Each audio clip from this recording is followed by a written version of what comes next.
हाँ, मुझे तो ये बड़ी प्यारी लगती है।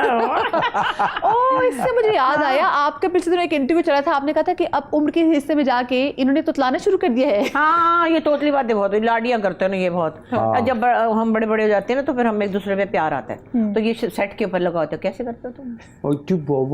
ये देखो ना। और मैंने कहा हाय अल्लाह जावेद, हम दोनों की वो सोशल मीडिया के ऊपर, मैं कहा हम दोनों वायरल हो जाएंगे, हम तो हमारा तो नाम बता। और इतने मजे की बात तो काजी भाई अल्लाह जन्नत से, एक जमाने कहते हैं मैं उनके साथ काम करी थी, मेरी सेपरेशन थी, उनको पता था। कह लगे बात सुनो, तुम ऐसा करो, इधर उधर देख के तुम जावेद से शादी कर लो। मैं कहता मेरी हंसी निकल गई। कहते क्या बदतमीजी में तुम दोनों बहुत जचोगे आपस में। मैं कहा काजी भाई कैसी बातें कर रहे हो? अच्छा मैंने इसको फोन किया, मैं कहा बात सुन लो, हमारा रिश्ता है, काजी भाई तुम्हारा रिश्ता करवा रहे। कहता है अच्छा कहाँ? मैं कह रही मुझे ये भी आगे से ऐसा, इसलिए कह ले कि तुम दोनों बहुत ही बदतमीज हो, मैं तुम्हारी क्या कह रहा हूँ तो फलाने। तो मैंने कहा बात सुने, मैं तो चिमट जाती हूँ बंदे को, मैं ये तो एक डाल से बैठा दूसरी पे उतरा तो ये तो काम पे हाथ में नहीं आएगा। मैंने कहा मैं नहीं जाती इसके पीछे। अच्छा फिर क्या हुआ, कुछ दिनों बाद ईद थी ना, तो हम मेरे घर पे डिनर था, तो कह रहे अच्छा कौन कौन आ रहा फलाना, तो क्या इतने प्यारे माँ सदके उनको अल्लाह जन्नत से पे कहते सुनो उससे भी बुला लो। मैंने कहा आंख मारने की क्या जरूरत है? क्या मैं उसको इसलिए नहीं बुला रही कि उसके बच्चों की शादियां होती हैं, नहीं वो अपनी ससुरालों में लगा, मैं क्यों आंख क्या मारी? भाई तुम तो बड़ी खराब हो गए। ये अंदाज उनका जो है उनको भी बुला लो, उसी से बुला लो। अच्छा जी, बड़े प्यारे सदके में अल्लाह उनको गनी की रहमत करे, उन्होंने बड़ा सर्व किया है, वो बहुत बहुत प्यारे, तो बड़े याद आते हैं, भूलते ही नहीं हमें। हाय, कुछ दोस्त बाकी ऐसे होते हैं जो आपको हमेशा याद रहते हैं। अच्छा वो कौन सा ऐसा एक्टर या एक्ट्रेस है जिसमें बहुत पोटेंशियल है लेकिन उसे अभी तक सही रोल नहीं मिला, जिसको हम कहते हैं ना कि बहुत अंडररेटेड है? मुझे लगता है if I don't sound biased, Asad Siddiqui. मेरा दामाद है या मेरा बेटा है एक अलग बात है। मुझे लगता है कि कई जगहों पर मुझे ये फील होता है कि उसके पास जो पोटेंशियल है, आवाज़ बहुत अच्छी है माशाल्लाह, शक्ल स्माइल अच्छी है, इज़ अ गुड एक्टर। मुझे नहीं लगता कि अभी उसको वो ड्यू जगह मिली है। और नए नए लोग भी आ जाते हैं और ऐसे और भी बच्चे होंगे मेरे ज़हन में तो, चुके सब कोई आया है। वो कौन है जो देखे में तो हीरो लगता है लेकिन अभी तक लीड रोल में नजर नहीं आए? उफ, बहुत मुश्किल सवाल। देखने में तो हीरो लगता है लेकिन अभी तक लीड रोल में नहीं आया।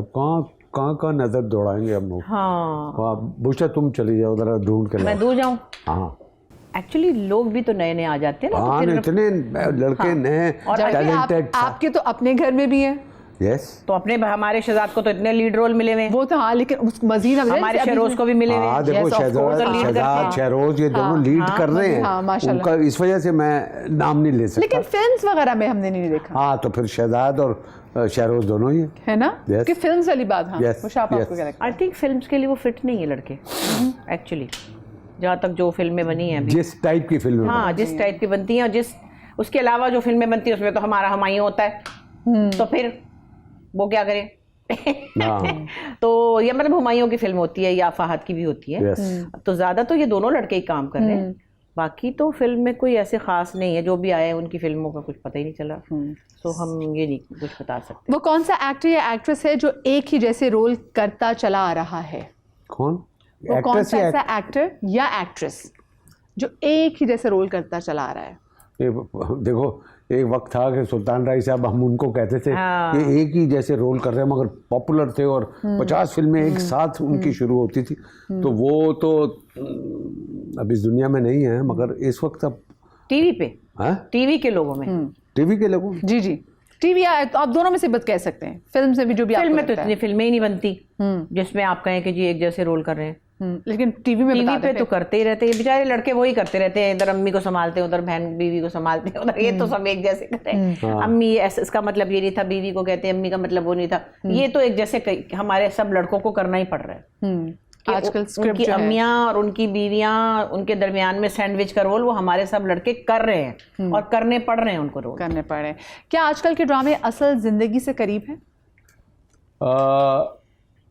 किसी हद तक जैसे मिसाल के तौर पे ये जो हमारा ड्रामा था कभी तुम कभी हम कभी तुम, और इसमें मैं समझता हूँ कि जो लोगों को अट्रैक्ट किया है वो इसकी रियलिटी थी, जो रिश्ते उसमें दिखाए गए थे, जो एक हस्बैंड एंड वाइफ के दरमियान क्या था, जो हस्बैंड है उसकी सोच क्या है, और जो माँ है वो बच्चों के साथ कैसे पेश ये इसको पसंद करने का मतलब ही यही था कि ये ज़िंदगी से करीब थे, रियलिस्टिक अप्रोच जी।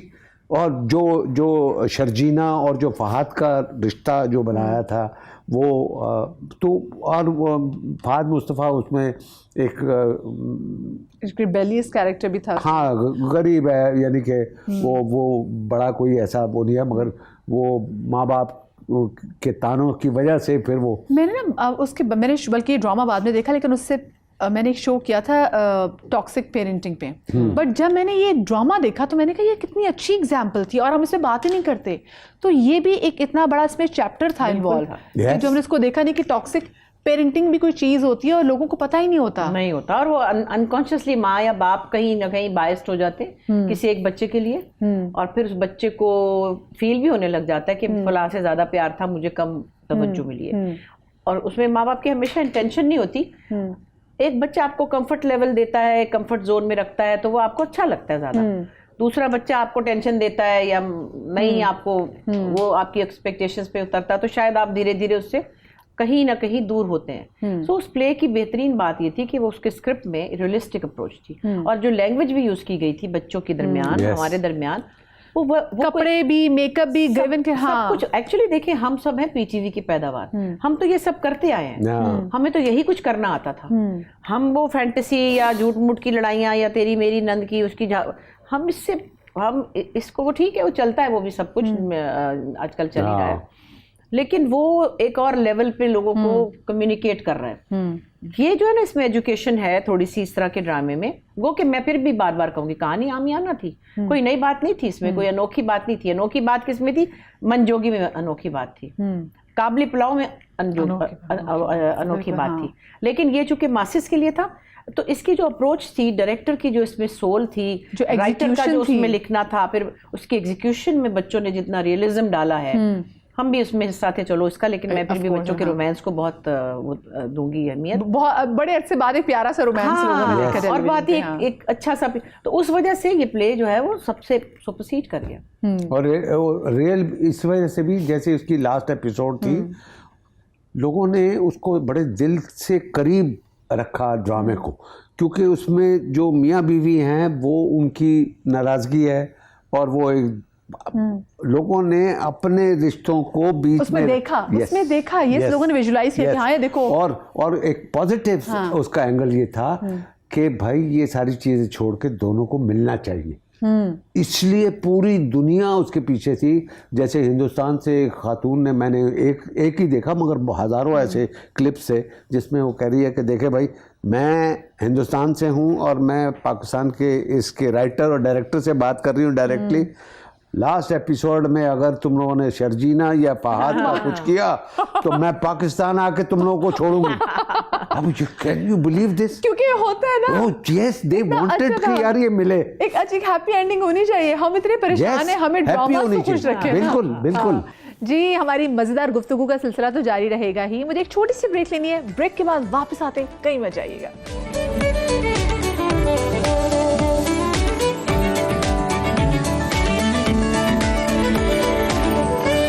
जी आयनु जनाब, welcome back after the break. और आज हमारे साथ पाकिस्तान के दो बड़े सेलिब्रिटीज मौजूद हैं, बुशरा अंसारी और जावेद शेख साहब। अच्छा, आर्टिस्ट को कैसे समझाया जाए कि वक्त की पाबंदी बहुत ज़रूरी है? हम तो चुप कर गए, हम नहीं समझाते किसी को कुछ। एक्चुअली वैसे भी मजाक के अलावा अब क्या होता है कि जैसे जावेद का कोई टाइम है 11 बजे का या 10 बजे का या 12 बजे का, मेरा भी ये टाइम है। अब मुझे नहीं पता कि हानिया का टाइम 3 बजे है, फात का टाइम 4 बजे है, तो वो सीन मेरे और उनके पहले प्लान कर लेते हैं। यस। और उसके बाद उनके सीन प्लान हो जाते हैं। अब किसकी क्या वजह है लेट आने की, क्या पता कोई और सीन करा रहा हो या मुझे नहीं पता। तो अब हम इस डिटेल में जाते नहीं हैं हम, क्योंकि ये सेट नहीं कर सकते ये प्रेसिडेंट, इसलिए कि अब बच्चों के कामों की नौयत मुख्तलिफ है। सुबह शायद उन्होंने कोई इंटरव्यू देना था, यहाँ से जैसे कि अब शूटिंग पे जाएंगे, पीआर इवेंट्स, तो हम इसको जज नहीं कर सकते कि बच्चे सारे ही ऐसे हैं जो सो रहे होंगे। कोई बच्चा सो भी रहा होगा, कोई बच्चा किसी काम से गया होगा। हम अब इसमें नहीं पढ़ते, हम अपने टाइम पे आ गए हैं और बस हम अपना काम करके चले जाएंगे। हाँ, अब ये यही सेम जवाब आपका? नहीं बिल्कुल, हाँ हमारा मैं भी बड़ा पाबंद हूँ वक्त का, और मैंने आज तक हाँ यस कभी भी मैं ये नहीं चाहता कि मैं लेट हूँ, मेरी वजह से लोग इंतज़ार कर रहे हो, ये अच्छा नहीं लगता। और अगर बुला लिया पहले तो मैं आधा पौना घंटा मैं बैठ भी जाऊंगा, घंटा बैठ भी जाऊंगा, तो फर्क नहीं पड़ता। हाँ, हम बातें करेंगे, कोई हम अब हम कोनों में घुस के नमाजें भी पढ़ते हैं, फिर देख रही होती है ये पढ़ा हुआ। तो अब हम अपना टाइम और हम अपना खा पी रहे होंगे, गप लगा रहे होंगे। तो कहीं पर यानी कि आप लोग माशाल्लाह से इतने सीनियर हैं, आप लोग इतना काम किया, तो आपकी ईगो इस बात पे हर्ट नहीं करती कि यार हम जल्दी आ गए, बाकी लोग नहीं आए? सो नहीं इसमें क्या रखा? नहीं, अब हो नहीं सकता ना ये। देखिए पीटीवी का जो ज़माना था, जब हम लोग थे तो हमारा इंतज़ार कोई बड़ा आर्टिस्ट कर रहा होता, तलत साहब कर रहे होते, या तलत तो एक दफ़ा डर ही गए मुझसे ना, उन्होंने कोई प्राइवेट ड्रामा शुरू किया था, तो उस वक्त जब हमने तय कर लिया एनटीएम होता था, तो मेरी बच्ची की मेड चली गई, तो मैंने माजरत कर ली, तो उनकी आंखों में आंसू आ गए कि अब मैं क्या करूँ, मैं तो कमिट कर लिया।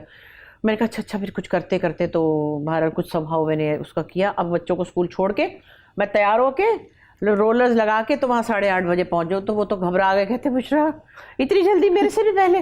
जब कह दिया तो, और मेरा वेट तलत हुसैन करें, तो मेरे लिए तो ये मरने के मुकाम है ना।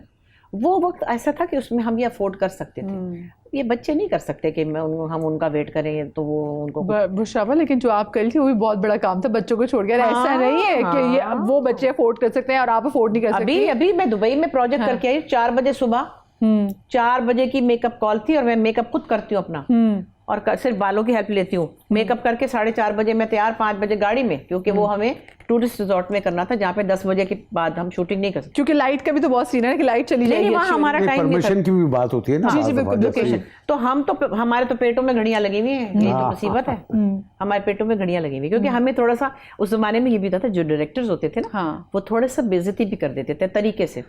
अच्छा देर में आए हैं, चले बैठे, आज आप चाय और वो पिलाएंगे सबको, जलेबियाँ याद है, समोसे और मैं वो पता नहीं। हाँ ठीक है ओके, चले अपनी लाइंस देखें भाई, इतना ही बहुत था। इतना ही बहुत। और मतलब है कि मेरी सारी टीम बैठी हुई। आपको ऐसे कौन से उस टाइम के डायरेक्टर से वैसे डर लगता था कि अगर नाराज हो जाएंगे तो? डर मुझे नहीं लगता था, मुझे सारे प्यार ही करते थे वैसे, लेकिन उनकी या मैं ये कह दूं कि उनकी नाराजगी से डर लगता है। नहीं, सबकी नाराजगी से डर लगता था।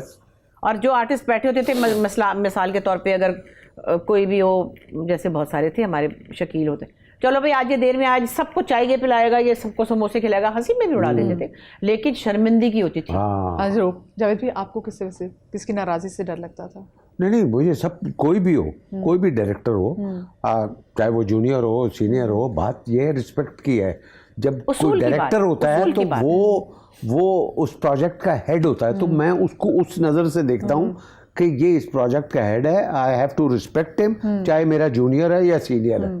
तो वो अगर उस टाइम में भी जावेद भाई, आप भी जैसे बुशरा आपका टाइम की पक्की थी, आप भी वैसे टाइम के पक्के थे, या फिर आपको तो मैं तो हीरो हूँ? नहीं ऐसा ये तो कभी हुआ ही नहीं। तौबा करो कि मैं हीरो हूँ तो फलाना है। की टू सक्सेस आप देख लें, जावेद भाई को देख लें कि वक्त की पाबंदी जरूर करनी है, वक्त की कदर करेंगे तो फिर अल्लाह पाक आपको इतना जबरदस्त, वो कहते हैं ना कि करियर ये नहीं कि जब तक आप हीरो हैं करियर, आपके बाद और बात देखिए, जावेद ने कितनी फिल्में डायरेक्ट की हुई हैं, ठीक है, मजाल जो ये किसी डायरेक्टर से कहा कि ये कैमरा यूं नहीं यूं रखो, ऐसी लाइट ना करो, कभी नहीं बोलता। चाहे बच्चे हो, हमारे आगे के बच्चे हैं डायरेक्टर, वो हमारे आपा शेख साहब, कभी नहीं जावेद ने कहा कि यार ये क्या एंगल ले रहे हो, इधर से नहीं लो, उधर से कर लो, हम नहीं काम, किसी के काम में दखल नहीं देते हम।